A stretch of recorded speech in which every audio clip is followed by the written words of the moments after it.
नमस्कार।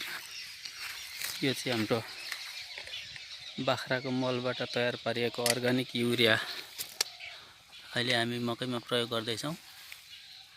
यो चाहिँ थोरै थोरै युरियाको सट्टा युरिया जस्तै गरेर प्रयोग गर्ने गर्दछु।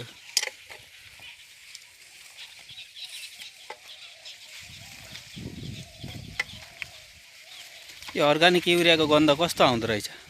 यो अर्गानिक युरियाको गन्ध चाहिँ कस्तो, यो चुना सुर्ती मल्ने कङ्कट मल्ने लाली जस्तो खरो आउँदो रहेछ। एकदम खरो हुँदो रहेछ। हजुर, खरो हुँदो रहेछ। हामीले चाहिँ यो माथिल्लो खुट्टीमा लगाइसक्यौँ। अब यसमा ड्याङ काट्न बाँकी छ र अहिले यसमा यसरी लगाउँदैछौँ युरिया जस्तै। आज यो लगाइसकेर भोलि चाहिँ हामी ड्याङ काट्ने तयारीमा छौँ। बाख्राको बड्क्याउँला, पिना, OWC प्रोडक्टको झोलबाट तयार पारिएको अर्गानिक युरिया मल।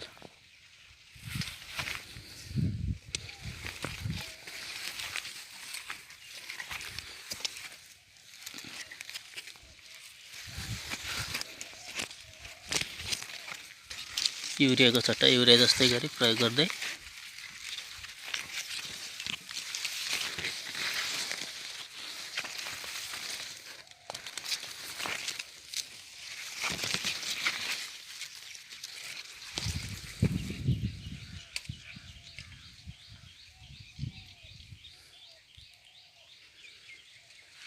विगत 1 वर्षदेखि नै हामी चाहिँ अर्गानिक खेतीमा रासायनिक मल बिन अर्गानिक मल प्रयोग गर्दै यसरी खेती गर्दै आइरहेका छौँ।